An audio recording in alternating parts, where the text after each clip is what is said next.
இந்த உலகத்திலே எந்த ஒரு ஆத்மாவை அல்லாஹ் தஆலா படைத்தாலும், மனிதர்களை மாத்திரமல்ல, எந்த ஒரு ஆத்மாவை இந்த உலகத்திலே உயிரோடு அல்லாஹ் தஆலா படைத்திருந்தாலும் அனைத்துக்கும் ரிஸ்கை கொடுக்க வேண்டிய உரிமையை அல்லது பொறுப்பை அல்லாஹ் தஆலா எடுத்து விட்டார். அந்த பொறுப்பு கொண்டவர்களாகத்தான் நாங்கள் இந்த உலகத்திலே வாழ்ந்து கொண்டிருக்கின்றோம். என் ரிஸ்குடைய பொறுப்பை என் ரப்பு எடுத்திருக்கின்றான். உங்கள் ரிஸ்குடைய பொறுப்பை உங்களுடைய ரப்பு எடுத்திருக்கின்றான். இந்த உலகத்திலே இருக்கக்கூடிய ஒரு எறும்புடைய ரிஸ்குடைய பொறுப்பையும் அல்லாஹ் தஆலா எடுத்துத்தான் இருக்கின்றான். அல்லாஹ் தஆலா திருமறை குர்ஆனிலே 11வது அத்தியாயத்தின் 6வது வசனத்திலே சொல்கின்றான், வமா மின் தாபத்தின் ஃபில் அர்லி இல்லா அலல்லாஹி ரிஸ்குஹா. இந்த உலகத்திலே இருக்கக்கூடிய எந்த ஒரு உயிரினமாக இருந்தாலும் அதனுடைய ரிஸ்குடைய பொறுப்பை அல்லாஹ் தஆலா எடுக்காமல் இல்லை.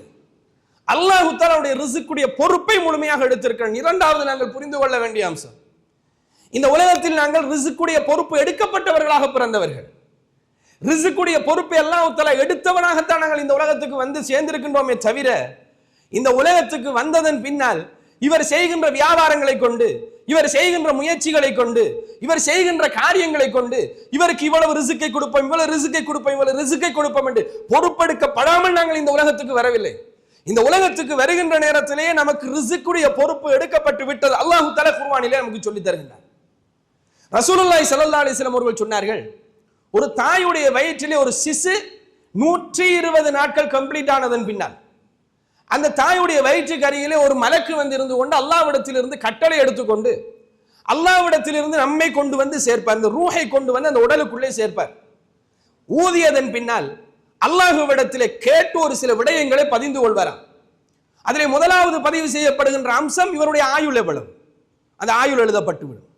இரண்டாவது அல்லாஹ்விடத்திலே அவர் கேட்டு எழுதிக் கொள்கின்ற அம்சம் யா அல்லாஹ் இவருடைய ரிஸ்க் எவ்வளவு, அந்த ரிஸ்க் இவ்வளவு என்பது எழுதப்பட்டு விடும்.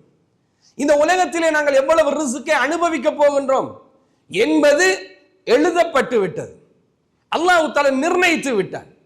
எனவே நிர்ணயிக்கப்பட்ட ஒரு ரிஸ்கை முடிப்பதற்காக நாங்கள் இந்த உலகத்துக்கு வந்திருக்கின்றோம். நன்றாக ஞாபகம் வைத்துக் கொள்ளுங்கள். நானும் நீங்களும் ரிஸ்கை வளர்ப்பதற்காக வேண்டி வரவில்லை. வளர்ப்பதற்கு வழி இருக்கு, நான் சொல்லுகின்றேன் பின்னால். வளர்ப்பதற்காக வரவில்லை, முடிப்பதற்காக வேண்டி வந்திருக்கின்றோம். அவ்வாறே நமக்கு ஒரு ரிஸ்கை வளர்க்க வேண்டும் என்கின்ற எண்ணம், இன்னும் அதிகமாக கிடைக்க வேண்டும் என்கின்ற எண்ணம் இருந்தால் அதை வளர்ப்பதற்கு அல்லாஹ் தஆலா சொல்லக்கூடிய சில விடயங்கள் இருக்குன்னா அந்த விடயங்களை நாங்கள் செய்யக்கூடியவர்களாக இருக்க வேண்டும். மற்றும்படி இந்த உலகத்துக்கு அல்லாஹ் நிர்ணயித்த அந்த ரிஸ்கை முடிப்பதற்காக வேண்டி நாங்கள் எல்லோரும் வந்திருக்கின்றோம். அன்பிக்கினிய சகோதரர்களே, அல்லாஹ்வுடைய தூதர் ஸல்லல்லாஹு அலைஹி வஸல்லம் அவர்கள் சொல்லுகின்றார்கள், லா தமூது நஃப்ஸுன், எந்த ஒரு ஆன்மாவும் மரணிப்பது கிடையாது, ஹத்தா தஸ்தக்மில ரிஸ்கஹா, அதற்கென்று எழுதப்பட்ட அந்த ரிஸ்க் இருக்கின்றதே அதை முடிக்காமல் எந்த ஒரு ஆன்மாவும் மரணிக்க போவது கிடையாது. ரசூலுல்லாஹி ஸல்லல்லாஹு அலைஹி வஸல்லம் சொல்லுவாங்க. அடுத்து நம்முடைய உள்ளத்திலே பதிய வேண்டிய அம்சம், எனக்கென்று அல்லாஹ் ஒரு ரிஸ்கை எழுதி வைத்திருப்பானே, அந்த ரிஸ்கை நான் முடிக்காமல் இந்த உலகத்திலே மரணிக்க போவது கிடையாது. என்னுடைய மரணம் என்னிடத்திலே வந்து சேராது.